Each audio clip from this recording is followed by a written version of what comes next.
Dewa sing nang mburi kula niki nggih. Kula leboni selang jog banyu tumpangke kompor modar jeblok dhewe. Dewa kok ceret ngene kok dopeni. Gek duwe kekuatan apa ing atase ming sak bagohe kok ngobrak-obrak. Weh. Modar. Rumah sana sing iso njabut iki men kowe kok. Kowe termasuk dewa kurang ajar. Njabut kok tas-tas. Sing kelangane apa kaget. Njabut kok dul ngono. Ayo iso. Apa kowe? Lah tak baleke nyawamu ya Madipati. Modar wis jabut genti. Dewa sangu. Al-Fatihah tujuh Kiseno Nugroho. Bismillahirrahmanirrahim.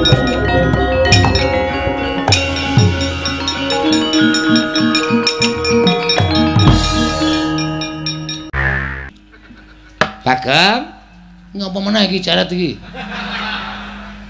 Ulun ngandani ya. Ulun ki nalika semana nekseni aku ora butuh seksi. Seksi iso disogok. Ora butuh seksi. Seksine Iwang Pulun Bathara Guru seksi sing ora iso dibuktekke. Seksi golek-golek kok. Nggih to? Apa kula rada muni urung aspalan we, nyatane wis aspalan kok. Muni ya kowe. Ora iso apa-apa nek seksi bayaran. Jagat iki ora jagat iki serius aku. Iya Bagong, ning nyatane pancen kaya mengkono.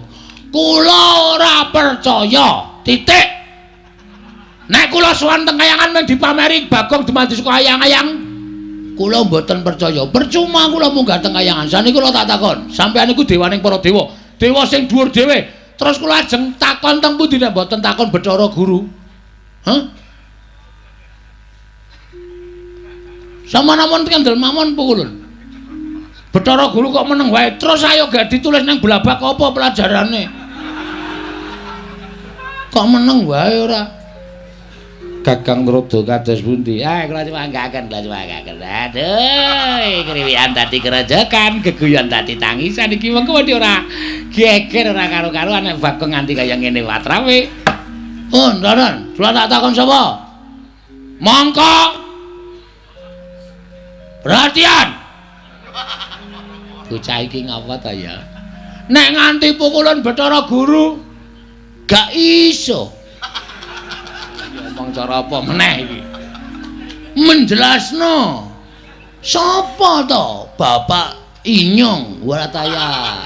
Mau wetan saiki bali kulon. Ngawur banget. Wis tak antepi niating tekadku. Rawe tak rantas. Malang tak putung. Trima Bagong modar ning kayangan ra masalah. Tegesan. Kok tegese piye? Tegese aku ora seneng, nek tegesan nek isih dawa kula seneng. Golek tegesane kok pamerke nang kene ora. Tegesan tegese kita bakal ngraman kayangan. Apa boleh buat? Nek kula mboten ngerti. Bapak kula sapa? Kula mung dapusi asal saka ayang-ayang. Aku ora trima. Tan trimane Bagong. Sampeyan ngerti nek Bagong nesu. Bisa ta? Siji, Bagong nek nesu mesti bengok-bengok. Loro, panganane kancaku tak entekke kabeh. Iki Bagong nek nesu. Niku mula ngati-ati. Nek kula wis kebacut nesu, wah wis niki kriwikan dadi grojokan, geguyon dadi tangisan. Sampeyan ajeng mengandalkan sapa nek sampeyan ra iso paring dawuh, bapak kula sapa? Niki napa? Dewa sing nang mburi kula niki nggih. Kula leboni selang jog banyu tumpangke kompor modar jeblok dhewe. Dewa kok ceret ngene kok dopeni. Edan ta. Iki keplaki wae jajal iki. Rasa semangkean. Napa putra panjenengan Iwang Pikulun Bathara ajeng ngundurke kalih Bagong. Iwang Pikulun Bathara Guru ra menehi keterangan bapak kula rawe rantas malang tak putung. Sampeyan ora pantes dadi ratu ning dewa teng kayangan.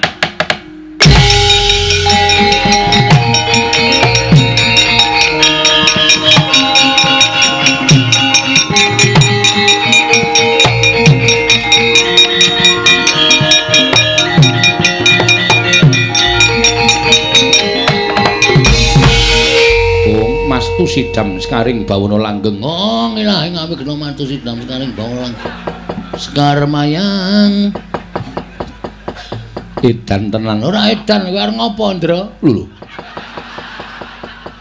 Kowe samploke ra payu main film saiki kowe dadi dewa ya. Film apa saiki Dono Kasino Indra. Ayo. Kowe arep ngopo kowe? Ulun ora nrimakake lamun kita ngamuk ana ing Kayiwangan ngerti yo. Iki Kayiwanganing Sudarma Ulun. Ulun ki atmajaning Iwang Pilun Bathara Guru yen nganti kita bakal ngamuk ning Kayiwangan dudu sapa-sapa mungsuhe nanging Bathara Indra. Bagus, bagus. Kuwi sing tak karepke. Percuma aku urip ning alam padang nek aku ora iso ngabekti karo wong tuaku, aku ora iso sungkem karo wong tuaku. Ora ana gunane bakal diuripke ning alam donya nek aku ora ngerti karo bapakku. Pancen tak jarak. Pancen tak sengaja. Tak dudul kanepsa ning para dewa-dewa sing do mapan ning Kayangan. Mergo aku mangkel, aku sedih ning donya dewane blas ra ana sing medhun. Ora ana sing takon karo Bagong. Bagong ana masalah apa? Ora ana blas. Ndekno nek sing sedih bendara-bendaraku Janaka, Werkudara, Puntadewa lagi sedih-sedih lae dewa do teng celurut rebutan. Nek sing sedih wong cilik ngene iki dewane ra ngetok. Dewa model apa kok tak takon? Nek sing sedih wong duwe derajat, duwe pangkat dewane do teka teng celurut do pecisan. Barang sing sedih kawula cilik wong mlarat kere kaya aku tileki wae ora aja kok tileki. Batinmu mesti modar mbok men, ngono ta? Semangkean. Arep ngapa mendelik nang arep aku? Ulun bakal ngusir kowe. Bajigur padake kere. Ya ndeng aku kere, heeh. Kita bali ning Madyapada. Ora iso. Wis tak niati aku mati ning repat kemanasan tak lakoni. Mergo ngerti ya, aku sowan mrene iki ora ijen. Lho, nggawa wadyabala, nggawa bojo. Panjenengan bojoku wis tak tanting. Yem. Aku arep munggah ning Kayangan. Aku mesti ra bali, aku mesti mudhar. Kowe melu mati ra?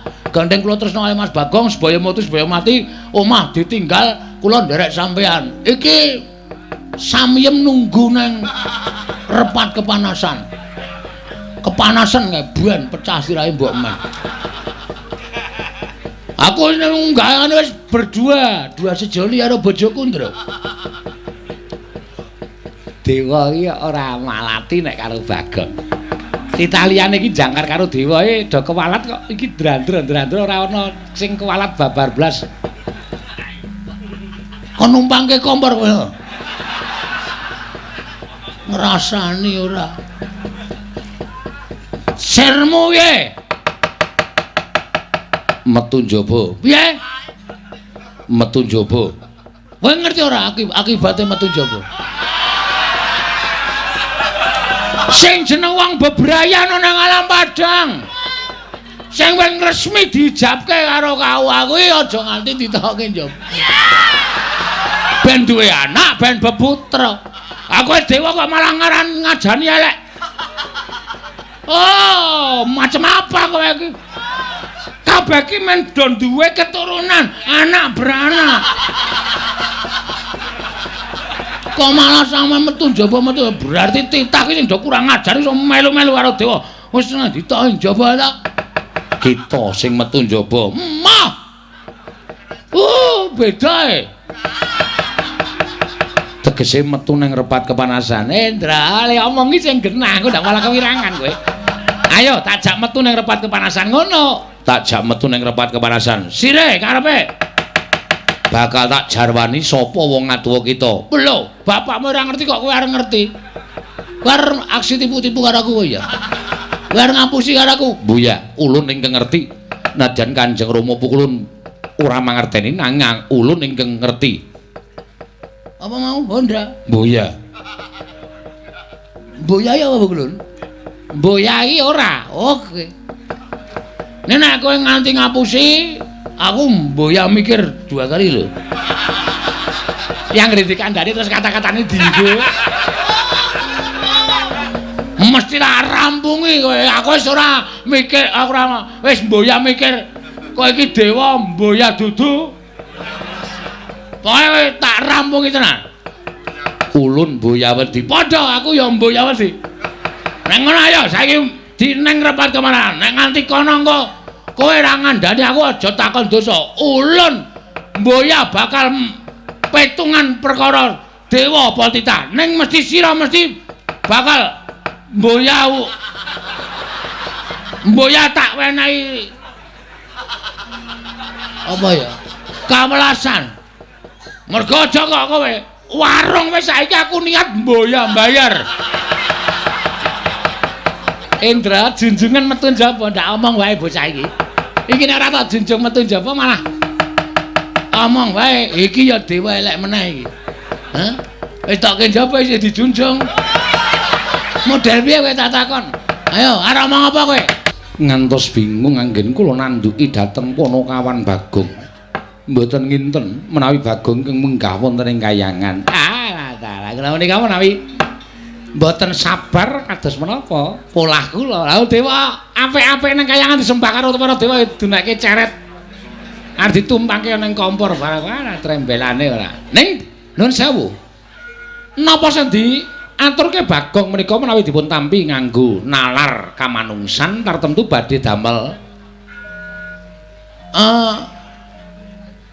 mangkel penggalipun nanging menawi Bagong menika dipun tampi tiyang ingkang kaduk gejul kumarucul menika mangke mboten badhe kraos wonten ing manah di inggih namung sak mangke kula kedah kados pundi Kakang Kembar Paduka nyatanipun ngawontenanipun Bagong dumadosipun inggih mekaten menika kala wau mangke dipun perpeki kemawon nek Bagong ora gelem mundur utawa gelem bali wonten ing jagat inggih nyuwun mapunten wong nyatanipun titah ingkang sampun keladuk wani kurang keduga dawuh sangganing para Jawata supados nyingkiraken dhateng pun Bagong nanging menawi Bagong sak mangke berguguk utawa waton ya diguru kedah paring dawuh sak nyatanipun mekaten Kakang inggih menawi ngantos pagi Bagong tetep ngoyak dhateng kula Bagong menika kalian sinten-sinten boten ajrik ning paling wedi karo Pandhawa sing bayar Bagong kok ngaten nggih inggih sampun mangke dipun pasrahaken dhateng Pandhawa kemawon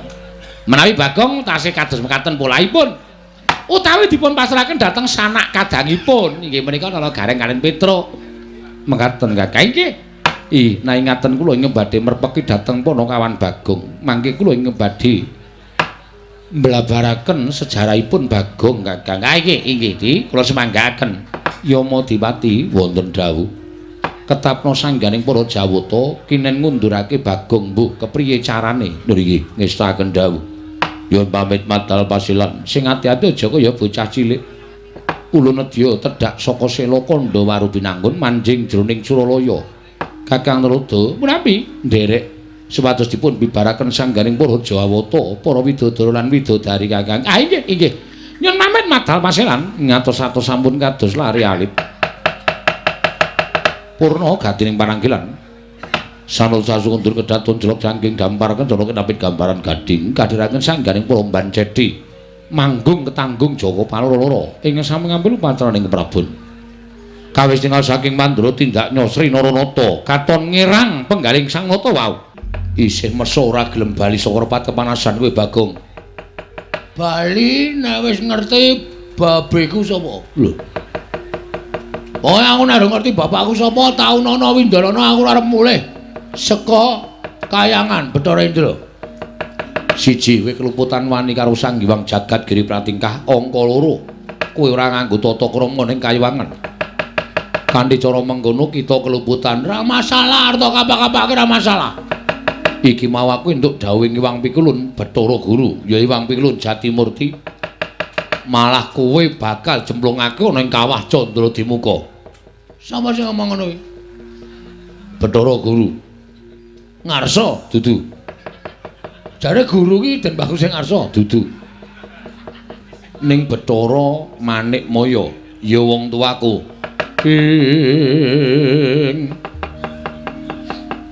kagiatri sang kapirang urin angkul kinempit kempit dosang reknaning bawana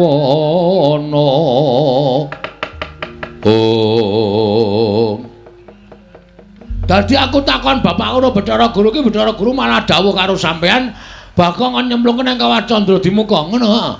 Ya dasar para nyata. Wah, ngerti aku saiki gedhoane Manik Maya. Lho, malah jangkar. Ora masalah, jangkar ya men. Wong tata lair aku anake Semar. Semar iki sapa? Semar iki kakane Bathara Guru. Dadi aku ngelokke Bathara Guru nang ora nggo Bathara iki ora masalah. Manik Maya Jatimurti Jagat Giri Pratingkah. Ora apa-apa, ora ana sing malati. Terus ngopo? Saiki ngene, Ndra. Lho. Saya jangkar ya semen saya jangkar ya men. Oh ya nglarake ati ya omong aku. Sing ngatasi aku ki mung kawula, pengen ngerti wong tuaku kok ora do dikandhani mung jare asale saka ayang-ayang apa? Ora ana menungso kok saka ayang-ayang. Model ngendi kuwi? Padahal aku ki wong goblok gampang diapusi. Terus karemu piye? Manut. Cah kendel ditantang. Manut tau. Arep piye model piye? Jotosan? Oke, ora masalah. Aku ki nang donya iki pasar tak usah sik. Aja kok kadewatan. Ora minggat aku tegel karo kowe Bagong. Oke, kula ya tegel karo sampean. Wis ora ana tabete anak Bathara Guru karo anake Ismaya. Anane mung Indra karo Bagong. Neng kene marganing patimu. Neng kene uga kowe bakal ora dadi dewa. Modar siku tangane Bagong. Wah, suaramu piye? Kurang seru. Suaramu kemewat kaya ngregem jimat. Kaya wani dilat Wesi Abang. Wah, lah kowe ora ngerti nek aku dong buka sulapan. Nek mung Wesi Abang tak dilat bendina Ndra tak andani. Dadi rasa gumun, pecah siramu. Ayo, ndajal nek pancen kowe wani karo Bagong.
Ora apa-apa.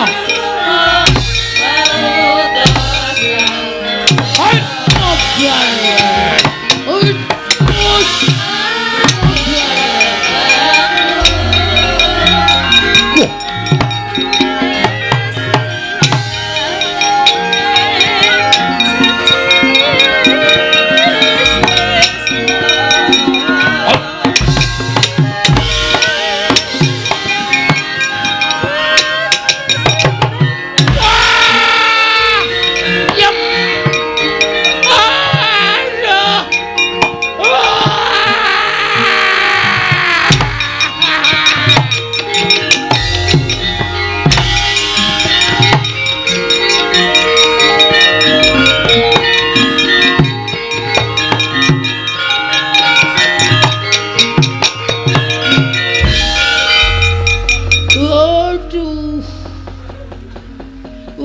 mlebu separo iki.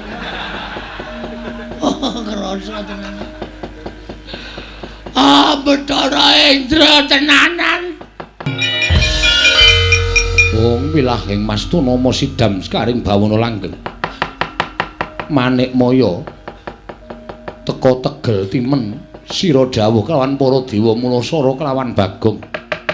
Sepira ta kekuwataning Bagong ing ngatasé wong ming kawula cilik ing duweni watak srogol sarwa sembrana Sembrono parikena nanging lah kok malah mentala nyirnake kelawan Bagong. Ponokawan tangiya.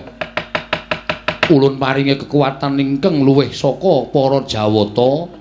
Kita ngamuka ning Kayiwangan njaluk pituduh kelawan Manikmaya sapa ta bapak kita. Yen ora iso wangsulan, kita ulun menangake ngamuk ning Kayiwangan. Ponokawan.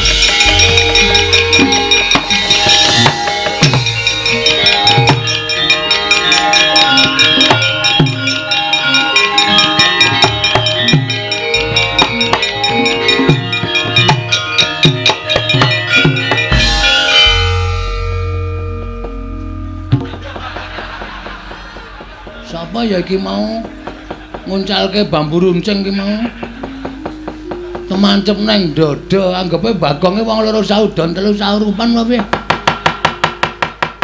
Bathara Indra ora pangling mentala karo aku tak kira kowe karo aku iki jek sedulur lho Ndra kowe anake Bathara Guru aku anake Ismaya tuwa aku mbangane kowe kudune nyeluk aku ki Kakang Bathik Madrim. Aku dadi kowe malah wani nguncalke tumbak nang wetengku. Temancep untung aku kuat, untung aku digdaya. Bathara Indra lara nyaur lara. Utang pati nyaur pati legane.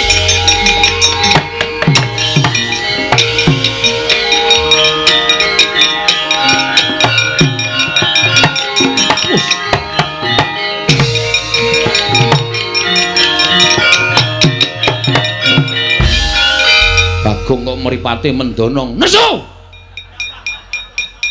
Kowe iki tak anggap adiku lho, Ndra.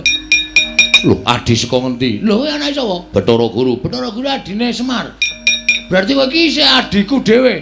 Sepupu. Hah? Sepupu apa sekempol? Kowe iki omong apa? Kowe ngucalke tumbak to? Ha to? Kena wetengku. Kowe mau mati. Sing ngomong sapa? Aku mengetok-etok ben kowe puas. Ning asline ra apa-apa, ndi delok tatune ngono apa? Tatune ngono apa, Gelon? Heh? Tatune ngono apa, Delon? Lho, kok ora ana tatune? Lho, edan. Ora ono. Wah, edan Bagong iki gawa ula. Udu ula iki. Kadal. Kadal jengkulmu. Kowe mentala karo Bagong. Padha karo kowe wis mentala karo pati urip gunggung apa aku ngeman karo Japel. Dra! Ngopo ora dendani? Pengrawite bingung muni ning nggo endi. Oh, ngene iki dis ngono iki. Nyang. Nek kowe ndok terus piye? Ming muni siji ta mau klothik ngono ta. Wah, ngrusak rombongan kowe, Ndra. Men ketok kompak. Lah wong iso ndok kok ora entuk-entuk. Ah, cerewet kowe.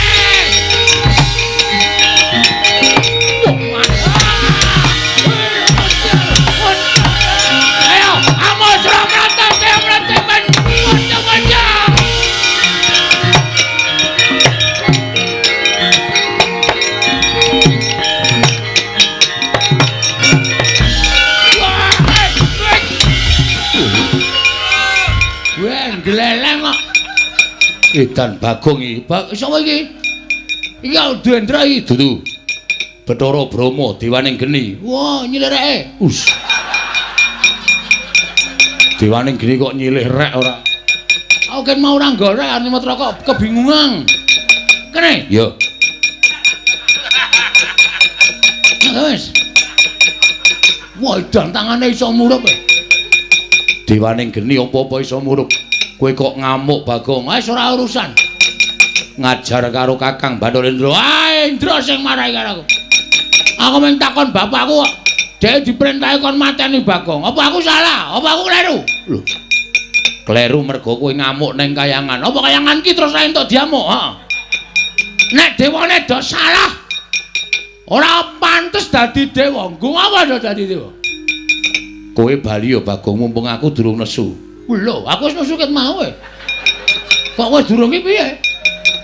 Mumpung aku durung nesu yen kowe aku nesu tak muja geni. Tak obong awakmu. Weh, arep ngetes kowe. Silakan. Silakan, yo. Ora apa-apa, aku mati ra masalah. Aku modal ora masalah. Nek genimu ora temomo ning awake Bagong, aja takon dosa lho, aja dianggep aku ngasorke derajate Bacara Indra.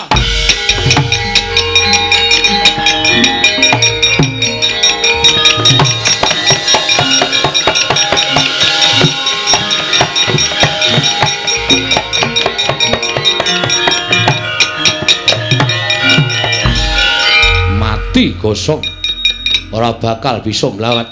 Ayo Gagi, sambato dikandani ngeyel. Halo. Piye kowe ngomong apa? Kowe ngapae genimu ki ngapae? Lho ora apa-apa disawang. Rambuté ora ana sing kemritik mboko siji kok. Padake gampang kobong. Kowe tegel karo aku, Brama. Geniku tak baleke nang kowe. Mati ya. Ayo.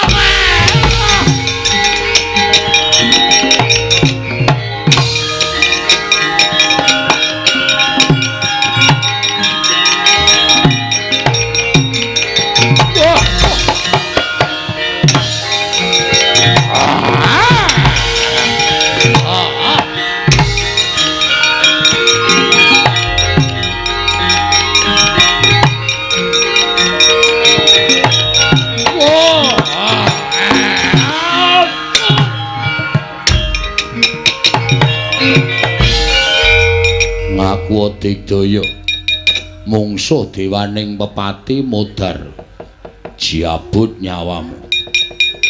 Ayo ora bakal iso nglawat. Tak aturke Wang Pukulun Bathara Guru cemplungke kawah. Oh lah dalah. Mingsak Bagong kok ngobrak-abrik kayangan. Gek duwe kekuatan apa ing atase Mingsak Bagong kok ngobrak-obrak. Weh.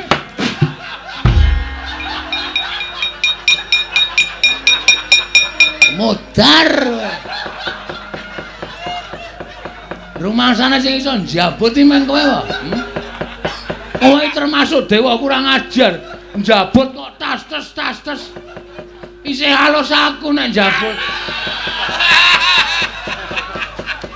Padake ora. Njabut kok dul ngono ya. Sing kelangan nyawa kaget.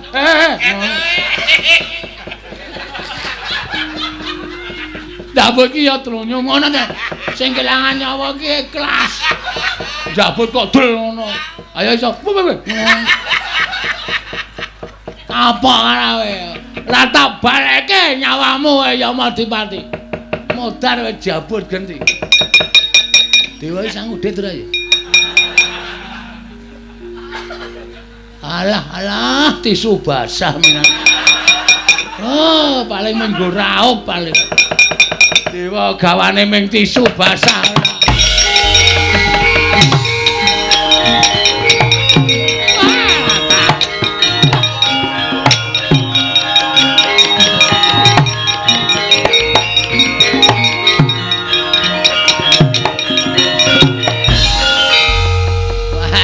Dipati sembrono. Arek kae njabut karo Bagong malah geni dijabut glecak. Wis ora taya kowe. Mati ora kowe. Ya Madipati aja kaya bocah. Kita kuwi dewa kena lara rumputing pati tangi ngger. Tangi ora rasa dipethoke Bagong tangi aja kaya bocah cilik ya Madipati.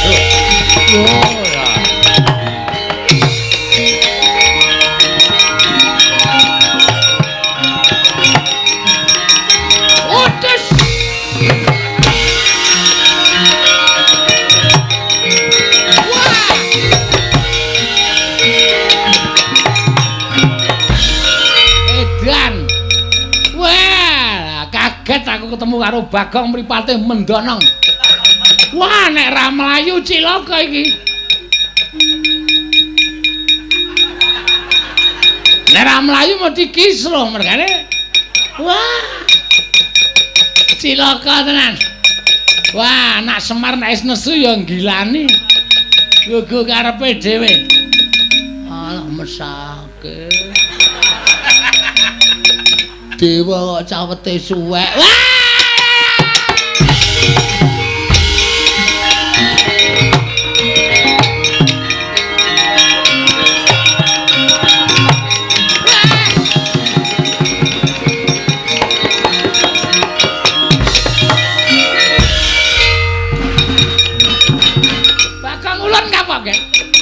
Ulun ngapa? Sareh. Aku ki ora arep ngapa-ngapa. Tenang. Ayo madhep rene. Trundul ya. Dewa bengi iki jan kocar kacir kabeh. Mungsuh Bagong. Nyo, tak kei Dit. Dewa kok suwek.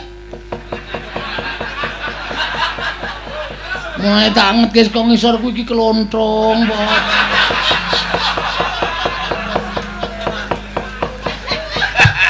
Ngon. Wah, pancen kuwi karepe dhewe. Bagong edan rene. Dewa kok dinjen lho. Dinjen aku ya iso mabur padake. Loh, kita iso ngambandir Gantara. Kula ya ora ngerti kok iso klepat iso nututi banter banget. Kula niku teng awang-awang ini gumun lho. Aku kok iso mabur ya? Lho lah. Saka dayane apa? Aku ya ora ngerti, Tro. Nera-nera dengkulmu kuwi. Walah elok tenan ya, mboten elok niki pancen estu niki. Pripun? Wah, ulun ya ora ngerti sejatine ngene ya tak kandhani kuwi iki bener. Bener. Yen kita kuwi dumadi saka ayang-ayangane Semar Badranaya. Aku mau jawaban kuwi aku enggak mau. Aku enggak mau jawaban kayak gitu. Mau. Lah terus kuwi kita butuh wangsulan sing kepiye? Cetha. Bapakku sapa? Adipati sapa? Nek Ratu Sinuwun sapa? Nek Pendhita Penemban sapa? Ngono ora mung saka ayang-ayang. Enggak, aku enggak mau. Ning nyatane ngono, aku ora percaya. Aja gawe mangkelku to. Hah? Anjabut nyawane kaya Madipake. Kose. Aja. Jabut nyawamu modar. Mati ak talene tak glundungke. Wah, jan bocah iki. Lah nek aja ngluputi karo panjenengan ulun, aja ngluputi karo panjenengan ulun. Ulun ki mung kami tuwaning kayangan. Ulun ki mung kami tuwaning kayangan. Sing ngerti sejatine ya Iwang Pilun Bathara Guru. Guru kon tindak rene. Lho, kita iki titah kowe iki sing rono. Ora sudi kesel. Guru kon rene. Guru ora kowe ora iso ngrawuhke guru tekan kene. Jabut, Iya, waedan. Waduh. Wah, lah iki kedadian apa ya kayangan kok dosasi bang. Wis menyang. Wis menyang engko bensinnya tak ganti. Menyang ge wis. Iya tak ngangkat. Tak hitungi 3 kejeping netra Bathara Guru tekan kene. Tak goleki rada copot sepatune tak tutuki sinamu kowe. Waduh, sepatu dewa karo ngono dhuwit sirahe dewa iki piye iki? Wis gawe wis menyang. Iya tak utake.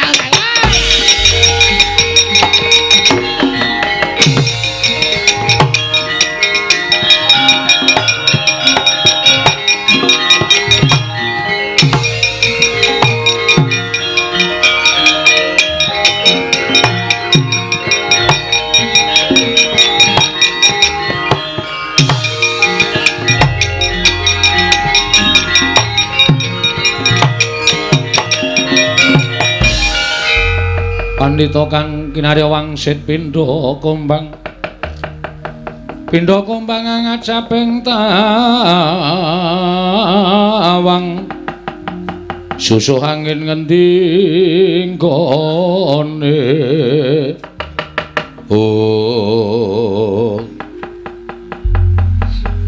Bagong nun destun temen ing atase amung derajating kita kok ngosak asik kayangan kaya mangkene. Nek kula ora diwarahi namun kula bakal marahi kula. Putra panjenengan Sang Hyang Bathara Indra mentala kalih kula ngendikane didhawuhi kalih sampeyan nek Bagong ora gelem bali Bagong kon nyirnake. Ngono ha. Mergo kita ngorak-arik kayangan, kita wis keluputan jejering titah wani munggah ning kayangan. Sowan kula ora apik-apik to pikulun. Pikulun.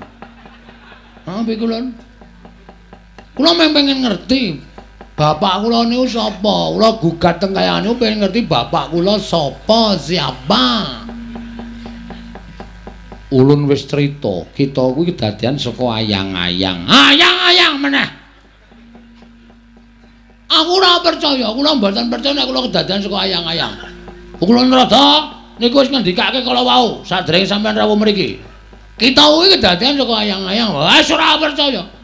Nek sampeyan ra tekan iki Kula Narada tak jambut nyawar. Kocek. Aja ya Bagong aja. Ulun mboya ngerti. Berarti sakniki wiwit detik niki kok niti. Wiwit detik ini pukulun Bathara Guru lereh sing dadi dewa. Percuma sampeyan tak takoni bapakku ora ngerti. Aladene ngondange dewa kuwi ngerti sadurunge winarah. Ngerti marang mobah mosi ing titah.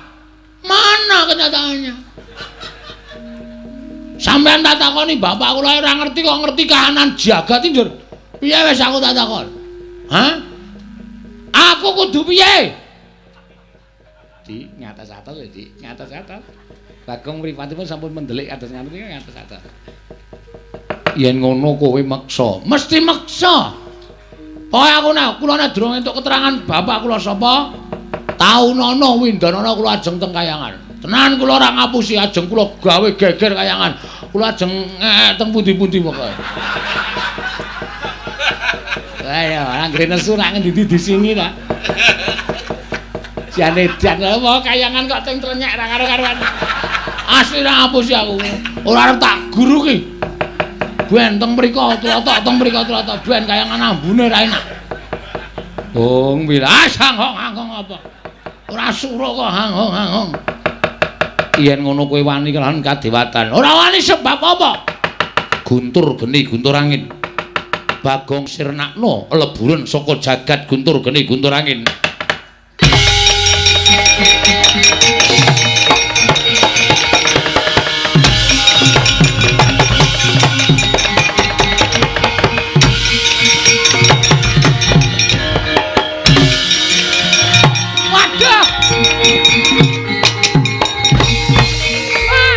Ora edan niku. Bocah dugal kewarisan ditamani bledek, ditamani guntur kok malah mboten krasa babar blas. Malah niku wau maclorot ajeng didilat karo tatit kok tatite dikop. Edian. Bagong kok ora apa-apa. Lho. Sampeyan mau malah dolanan kembang api bareng apa? Stos. Men dolanan kembang api aku lho niku nang omahe gawane long bumbung nganggo plem-pleme. Emang kembang api cilik-cilik ngono. Mas ndak masalah tumrap kula. Kita kuat nampani Cis Trisula, Cis Jaludara. Ulun ngakoni keunggulan kita, Bagong. Oke. Silakan. Wis bae ketoke aku modar tenan iki. Nek wis ora apa-apa ya wis men wis rada gleleng iso. Kena guntur geni guntur angin wis ora apa-apa wis ora masalah. Iki pusaka ngaran Cis Jaludara. Cis Trisula. Ulun tamakke badan kita mesti lebur tumpur tanpa dadi. Pon mang tamakke men lebur bangane dadak nyaring. Pun nggih pun mati dening ulun. Pun mang tamakke gawe.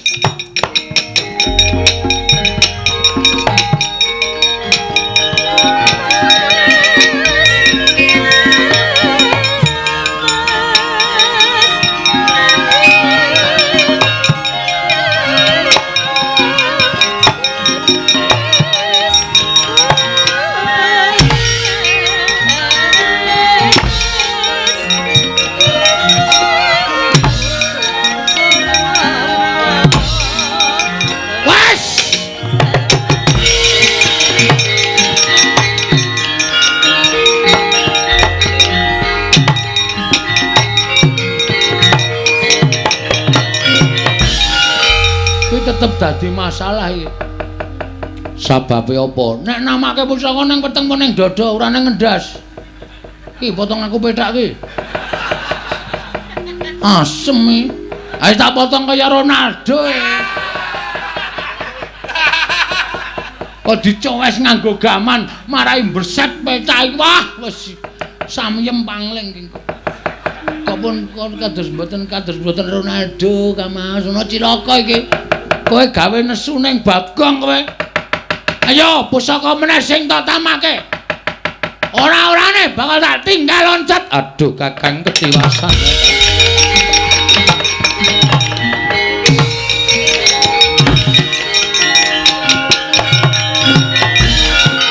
Edan kecekel neh aku. Sabar. Duduk manis. Aduh. Cilaka adik guru tindak kaya ora omong-omong. Aku kaget arep menggok kaya disaut Bagong.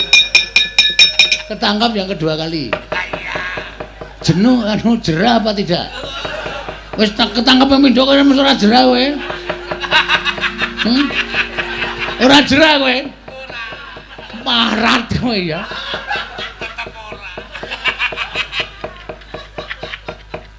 Wis ketangkap 2 kali mesti arep bertindak yang tidak senang. Kosek aja gawe dredeg aku. Aku ki ra melu-melu. Sing nibake Guntur Geni Guntur Angin mau adik guru, sing nibake Cis Jaludara mau ya adik guru. Aku ngerti ta, kita ngerti ta ulun mung teko nang mburi. Ora melu apa-apa ketok sikep ki. Iki terus aku kudu piye pukul Ntrada? Aku harus bagaimana? Kita arep takon bapak kita marang sapa meneh wong Bathara Guru ya ora ngerti. Kudune guru ngerti. Guru ki sing gawe rapot kok ora ngerti. Ulun ki jane seneng ngomong karo kita. Ning kita ki nek jak omonganmu di blender dono, blender dene. Ora dicekeli kok. Ah mesti blender dono, blender dene. Nek dicekeli ora bakal blender. Ngono kuwi. Ngene gemantung karo sing dijak omong. Belum nyekeli apa ora? Aduh piye? Hah? Ulun mboya ngerti. Mbok obat ngono. Ngomong karo watuk ora ngombe obat ora. Wah, ya wis ben ya. Terus piye kula kudu piye? Ulun ya mboya ngerti, ulun ki ora ngerti tenan Bagong ya to bedah dodo ulun mboya ngerti. Wah, wis kudu nandi meneh. Ulun Bathara Guru mabur kaya ngono. Lah kowe arep nututi piye? Lah kok sik kita ora ya iso mabur to. Kaya mau kita ki nututi ulun mabur. Woi, jandeng lali aku.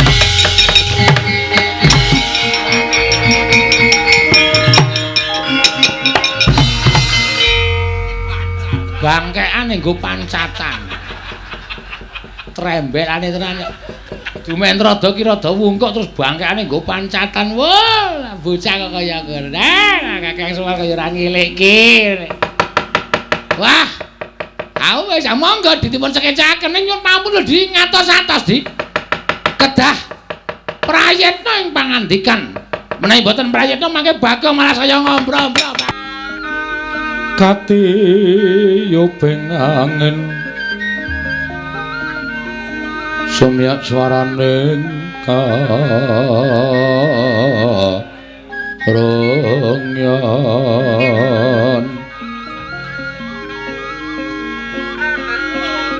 samirana mawar kulawan riris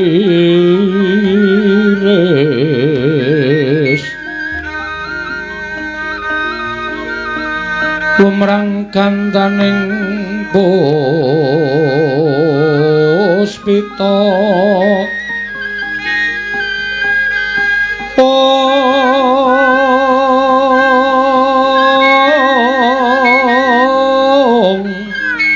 karengwan putyan ira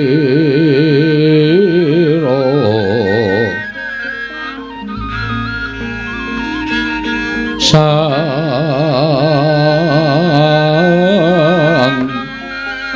Wijawara mbrengeng berswaraning matu branta manungsung sarining kembang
Jat langening kalanggiwan gelar pandhan moncar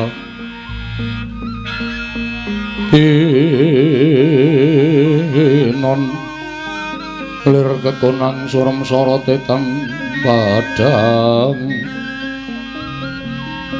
om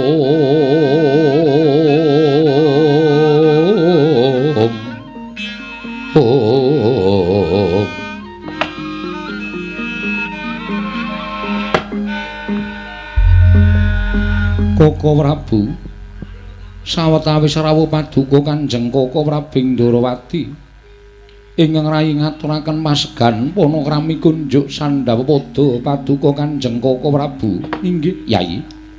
Kula tampi karya bombong raos sing manahipun ing Raka ing Ndorowati.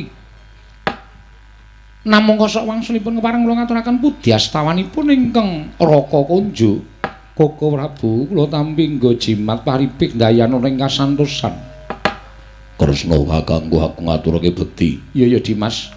Werkudara ndak tampa. Ora liwat pangestunipun Kakang Tampanana. Ndak gegem dadekake jimat. Koko Prabu sembah bekti kula. Koko Prabu sembah bekti kula. Iya ya, kembar ndak tampa. Ora liwat pangestuku Tampanana kembar.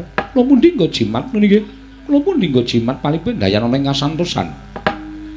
Koko Prabu sawetawis anggen kula ngrawuhaken paduka Kanjeng Koko Prabu rika lenggan sakmangke mboten sanes namung nedya kula kanthi ngrembak babagan negari Ngamarta jumbuh kelawan kewajibanipun nata ing Ngamarta anggenipun tansah kedah angasta kendho kencenging pernatan amis bajining kawontenan.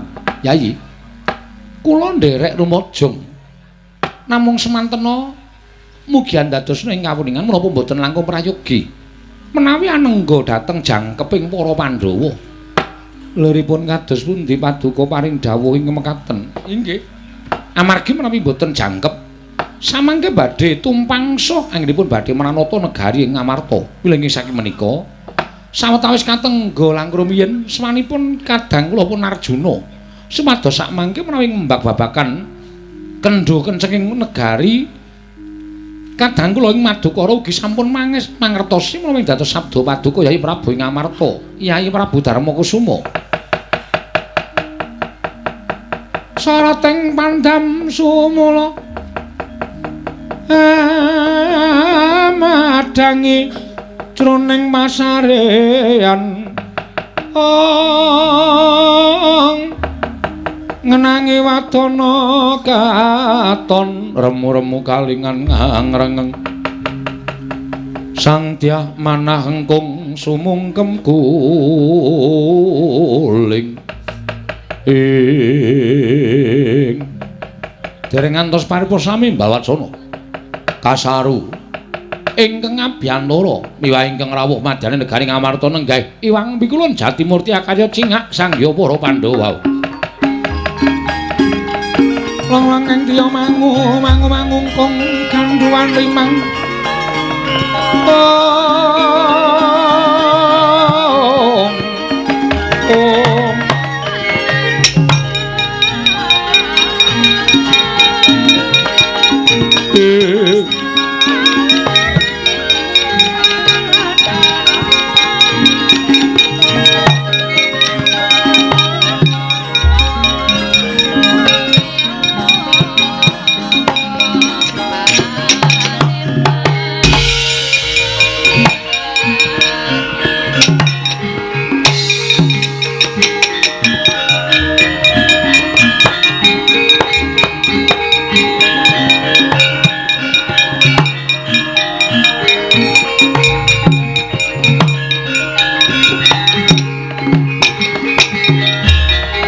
kuncing langit kelap-kelap katon lir kincanging risang mawe gandrung sabaran katulu wukir moyak mayik saking dias baliwur ing pukulun kula ngaturaken sembah pangabekti kula kunjuk pukulun iya Puntadewa Luntama karya bombong tias ulun pukulun ngaturaken sembah pangabekti kula kunjuk iya Kresna Luntama akarya bombong tias ulun ulun Bathara Guru aku ngaturke sembah. Iya, Werkudara Luntampa. Wonten menapa pukulun? Dene sumengko rawuh paduka Iwang Pada pukulun. Manik manya wonten negari Ngamarta kepareng ambabarana dhateng ingkang wayahipun Puntadewa. Wonten menapa dene paduka pareng rawuh wonten ing negari Ngamarta pukulun? Puntadewa, apa dene sira Kresna? Sumurupa nggih nganti ulun keplayu saka ing kayiwangan sayekti dina samengko kayiwangan ana untran-untran. Lho, wonten untran-untran? Iya, pancen mengkono. Menapa wonten titah ingkang minggah dhateng kayiwangan tumuli damel geger? Menapa wonten satunggiling nalindra ingkang wantun badhe anjungkeng kawibawan Suralaya? Puntadewa dudu iku ingkang dumadi nanging bener kang dadi aturing Kresna. Lamun ana titah pujangkara ingkang wani munggah ing kayiwangan, sayekti titah mau gugat kelawan panjenengan ulun supaya ulun bisa lan ngerti sapa wong tuane titah mau. Nanging sayekti ulun wis ngaturake apa kang dadi kasunyatane ewadene titah mau tetep ngamuk ana ing kayiwangan. Titah menika kala wau sinten pukulun? Menawi kepareng kula kalian kadang-kadang kula para pandhawa badhe mapakaken dhateng titah kala wau. Mboya Unalya kejaba mung adi kita Puntadewa ing ngamuk ana ing kayiwangan. Teka duweni kadigdayan ingkang edap-edapi Tanalya kejaba mung Panakawan Bagong Puntadewa.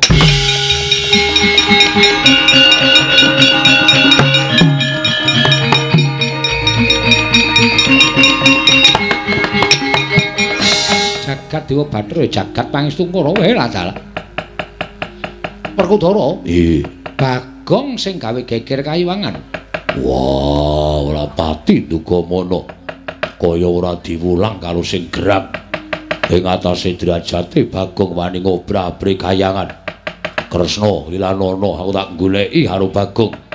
Dina samengko ngoyak kelawan panjenengan ulun Werkudara. Wah, caedan.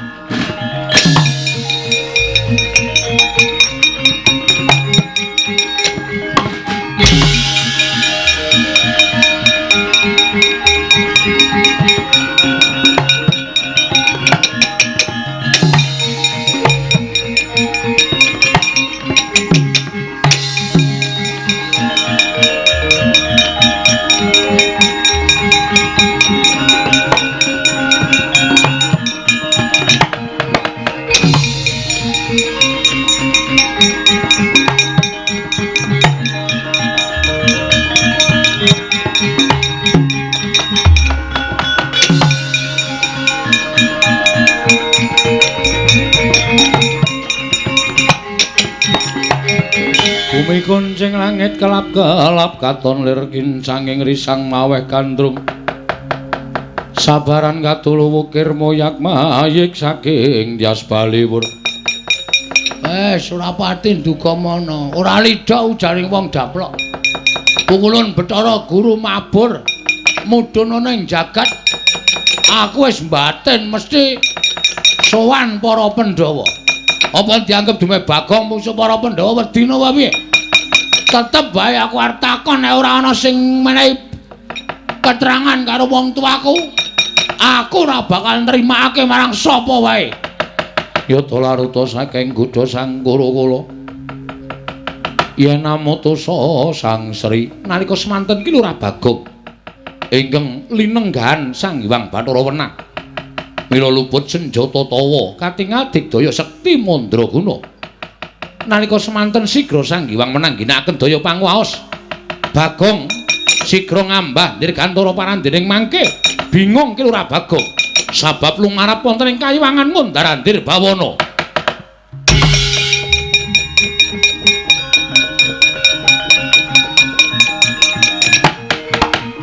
Lho.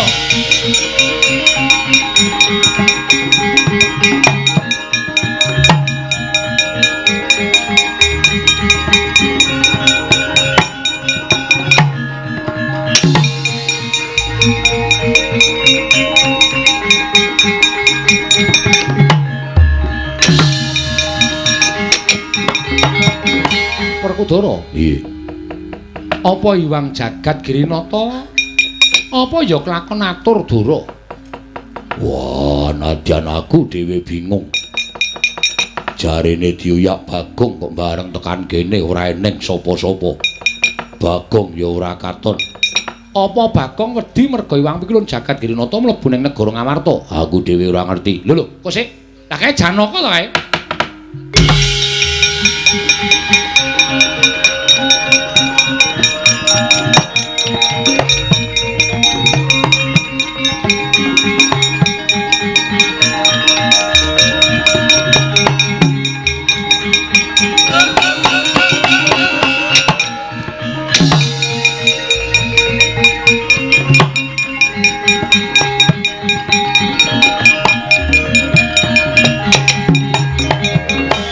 Arjuna wonten paring adhawu. Kakang Semar, nggih. Nala Gareng, nggih. Iki Petruk to? Nggih. Lho Kak, kurang siji iki nendi? Niku mau keri ngemper-ngemper ning ngono apa? Jauh sawo ora. Gogrokan iki. Lah iki. Wes sinuwun Darawati. Bekti kula kanjeng nggih, Den? Iya tak tampa. Bagong. Nggih. Bekti kula nggih, Ndara. Iya tak tampa. Arjuna kula wonten paring adhawu. Ngene. Kowe tak kandhani ya. Nggih. Iwang Pikulun jagat Girinata iki mau rawuh ning Ngamarta. Rawuh wonten Ngamarta. Iya. Wigatosipun pradul kan para Pandhawa yen to kayiwangan geger diurak-arik karo titah sewantah. Sinten ingkang wantun ngorak-arik kayiwangan? Iki malah aku bingung. Lah pokoke kok ora ngerti iki piye to? Kula mboten ngertos saestu. Kula mboten mangertos sinten. Koko Prabu sampun nanjihaken kalawan kula. Lho lah iya, ning kowe ora ngerti tenan? Mboten. Kakang Semar ya ora ngerti. Mboten. Nala Gareng ya ora ngerti. Mboten. Petruk ya ora ngerti. Mboten. Bagong ngerti ora? Masalah napa to? Kowe ngerti ora lelakoning Iwang Pikulun jagat Girinata? Lho, Iwang Pikulun jagat Girinata ki napa? Wah, ora sabodele iki. Kowe ngaku apa ora? Ngaku tak gecek sirahmu, ora ngaku tak pateni. Kowe sik Werkudara sabar, sabar kowe sik to. Napa, Tru? Ya mbuh aku ora ngerti kok ya. Enten apa to, Ndara? Aku ora ngerti, Petro. Iwang Pikulun jagat Girinata rawuh ning negara Ngamarta. Terus ngendikane Iwang Pikulun jagat Girinata kayangan diurak-arik dening menungsa lumrah. Kok Koko Prabu Lendangu kalawan aku sajak Subriya kalawan aku. Ora karo kowe Janaka. Ning kowe apa ora ngerti tenan? Mboten saestu. Semar ya ora ngerti. Kula niku ora tau goroh wong tuwa. Bagareng ya ora ngerti. Wah, mbok ya sumpah ye. Ora percaya ora. Petruk ya ora ngerti. Mbok mangungkuli kitab suci dhuwur kula sumpah wani. Bagong ya ora ngerti apa piye karo ora guyu lho. Tenan iki aku takon tenan. Bagong, terutama Bagong ngerti ora? Masalah napa? Iwang Pikulun jagat Girinata neng Ngamarta. Lho. Sebabe kayangan dorak-arik menungsa. Lho, kurang ajar temen kowe. Sapa menungsane kuwi? Lho, kowe iki piye to? Lho, lha piye? Lho kowe iki ngerti ora? Wah, lha piye ta iki iso tak tanya kresnane iki? Sik ora aja nesu dudu kresnane ora. Mbebingung ati kowe. Wah, menclah-mencle. Ngendikane Iwang Pikulun Bathara Guru sing ngorak-arik kayangan kowe, jarene kowe gugat takon sapa jenenge bapakmu.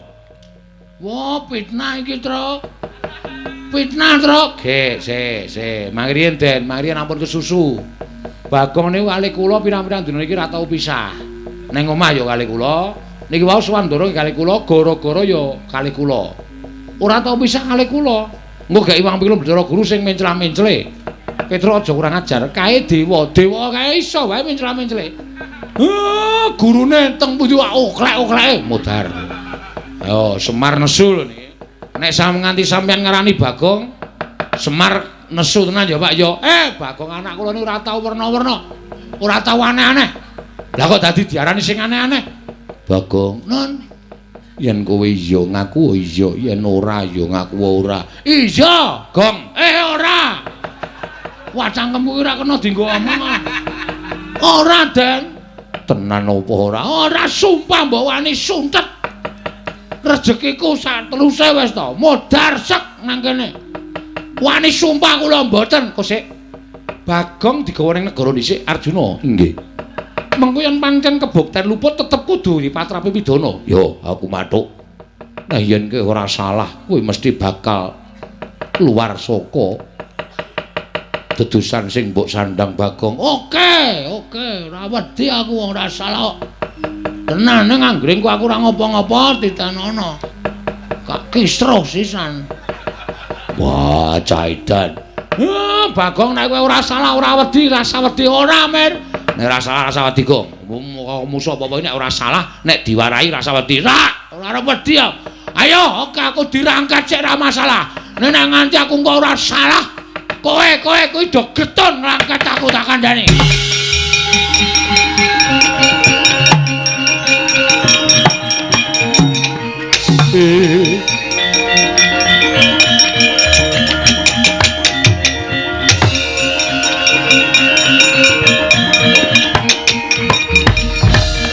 Toro, iya.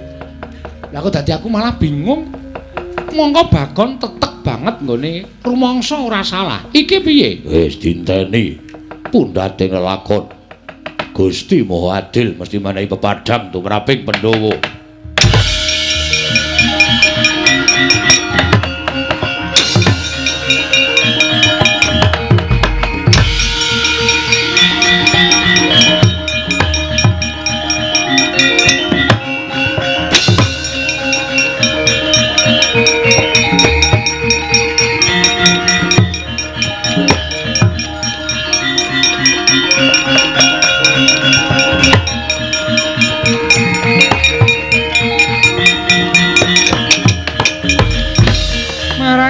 Bang Wangaruna katinetraning angga rapo sabdaning kukiloring kanigara sageter kene donganing kunglir wuwu sing pine panca ing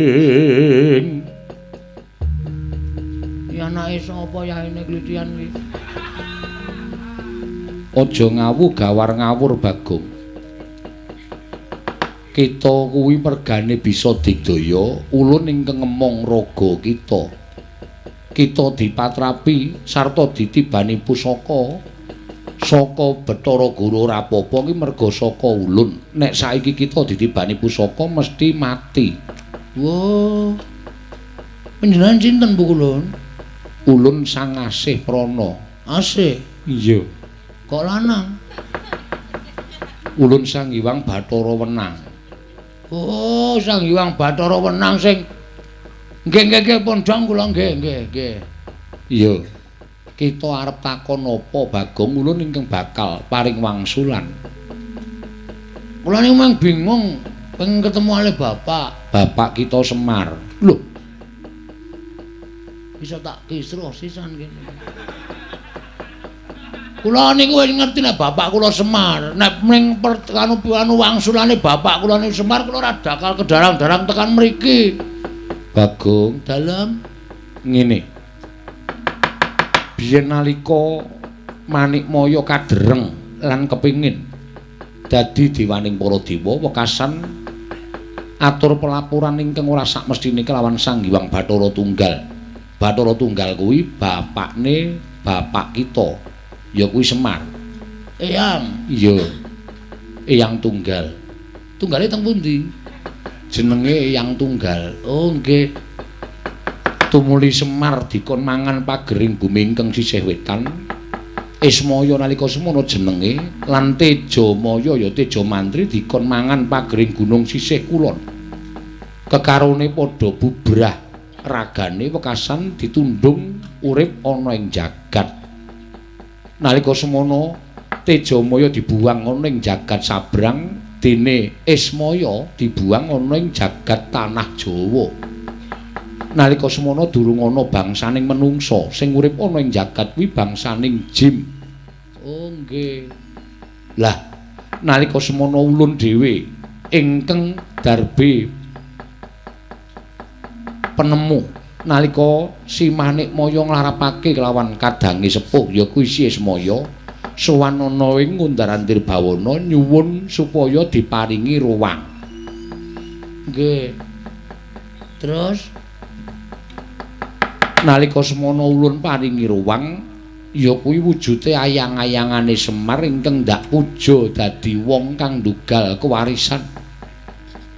Tumuli diparingi jeneng Bagong. Mula sak temene kita kuwi anak Semar sing tuwa dhewe Bagong. Oh, ngoten. Iya. Wah. Anggere mulai ngetraki Petruk. Adikku ora masalah. Ning tetep kita ingkang tinemu ragil dadi perkarane kaya mengkono kuwi. Kena ngapa kita ora percaya marang Bathara Guru? Merga Bathara Guru mboten ingkang muja kula. Sing muja kula saking ayang-ayang wujud manungsa niku pukulun Sang Hyang Wenang. Iya, pancen ulun. Nah, nek panjenengan sing paring dawuh kula wis percaya. Ning sakula pripun niki napa ya bali dadi ayang-ayang melih? Sesuk ana candhake lelakon dhewe Bagong. Oh, ngoten. Iya, ulun durung bisa mbabar. Ndak ndisiki panguwasaning Gusti. Oh, nggih. Wis kita lega. Pun. Malah gene meng kaya ngono nggekno ket sore kok gayange ra jamak-jamak. Dina meng ala wis jan wis. Wis. Iya, pancen kudu kaya mengkono Bagong. No nggih.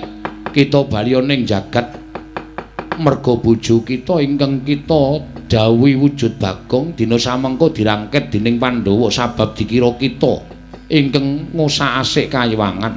Walah, yem. Lek mbelani karo aku jan lahir batin tenan, yem. Nggih kula tak wangsul. Iya, kita mudhuna ning jagat. Oh, nggih. Ane le medhon pripun wong kula ora iso mabur. Kita iso mabur merga saka ulun. Lah nggih, lah terus saniki kula ora iso mabur lek arep medhon pripun dadali? Ulun kita sipat angin supaya aja nganti pati-pati tiba negara Ngamarta Bagong. Sendika.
Ganjing langit kelap-lapaton lir kincang ing risang mawe gandrung tabah ya Kong. Siap.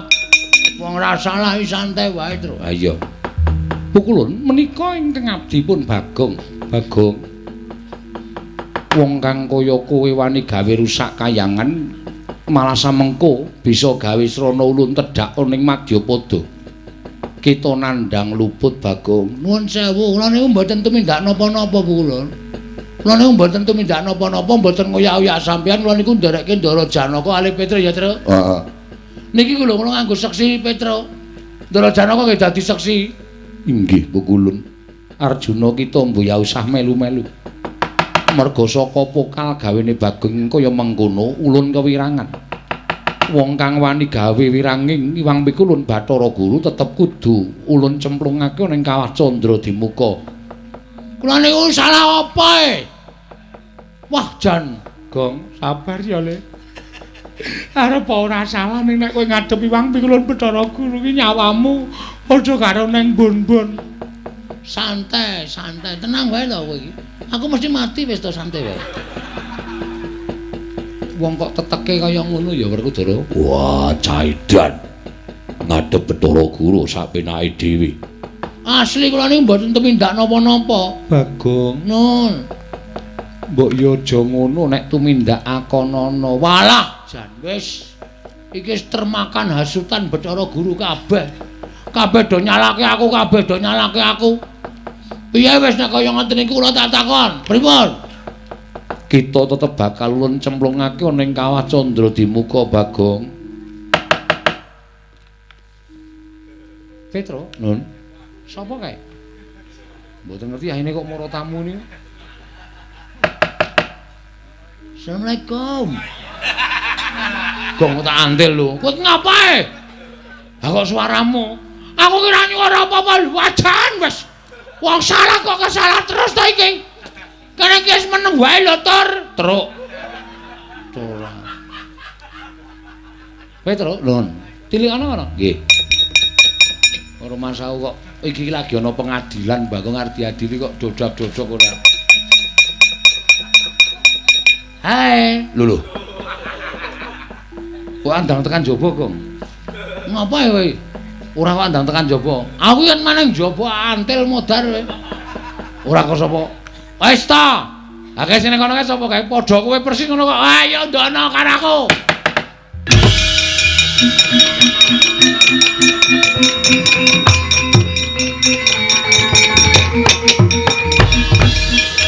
Apa lakon apa kok dadi kembar, lakon apa kok dadi kembar. Petro iki piye kok kaya ngene iki? Wah, edan Petro malah nggawa boneka Bagong. Iki yo ngopo boneka Bagong iki Bagong ing tenan kok. Bagong kok dadi loro. Iki kok malah ana loro apa ana kawan Bagong. Piye? Pukulane sareng nyemplungke aku nang Kawah Candra Dimuka. Tak rubat lho. Lho kusik-kusik. Aja ngawu gawar ngawur. Iki ndi Bagong sing saknyatane? Yem salima yen aku tak matur ndak rampung-rampung. Nggih ngestaken dawuh ora nyuwara Bagong. Nggih ngestaken. Ah, salin.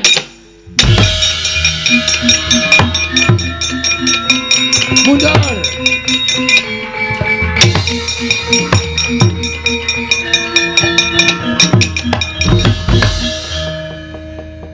Bagong kepiye? Niki kula wau bar suwan Iwang Pikulun padha wenang. Pikulun boten sawedi, Pikulun boten sak gila, kula wis entuk keterangan saking Iwang Pikulun Bathara Wenang.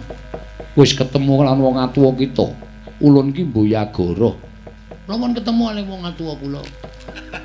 Wis nggih, sing duduhi sapa? Iwang Pikulun padha wenang, nek mboten dados mangsuwan Iwang Pikulun padha wenang. Wong atuwa kita sapa? Wong nyatane kita ora kuwi ora ana sing anakake. Sik to, tak jelaske. Kula wis marem butuhe kula wis tentrem ati kula.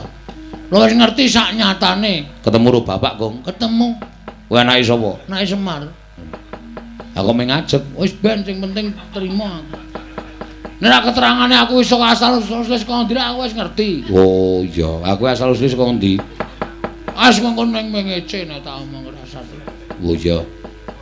Ning kita wis ngrusak kayangan. Apa to sebabe kula ngrusak kayangan merga sampeyan ajeng mateni kula cemplungke teng Kawah Candra Dimuka.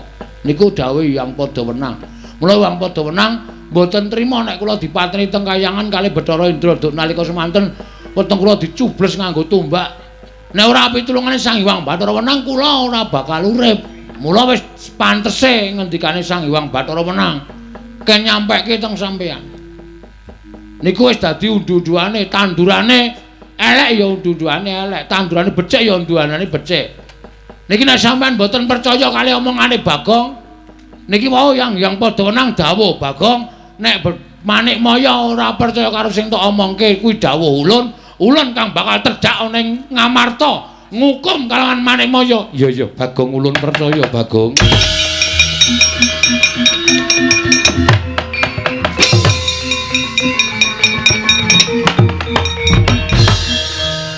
Apa tenan, Bagong? Sing endi? Sang Hyang Padhawenang arep terjak dhewe ning Ngamarta nek Iwang Pilun Bathara Guru ora ngakoni. Ora. Iku ya pinter ngono lho. Sampe men gek rampung ya. Nek ora ngono kok dadak perang meneh. Ndak-ndake jam. Iya, Bagong. Ning kowe mau ya ning kayangan tenan. Heeh, anu nggih. Lho. Kok sik. Sing lungguh dampar kok kowe iki ngopo? Ora ana sing lungguh ya. Ana tempat kosong ya tak pakai. Kuwi iki dampare Yai Prabu Darma Kusuma.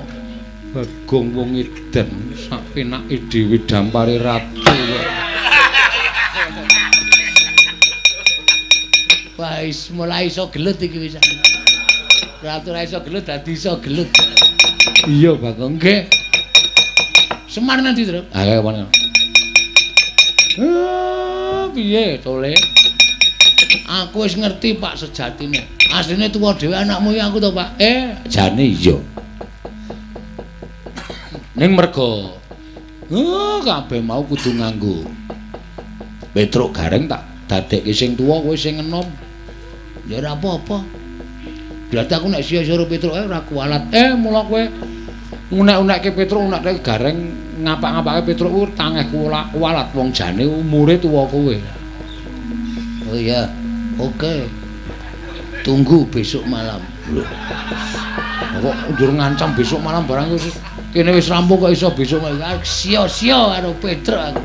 Sia-sia karo Gareng. Ora kualat ya, Mir. Iya. Aku wis marem, Pak.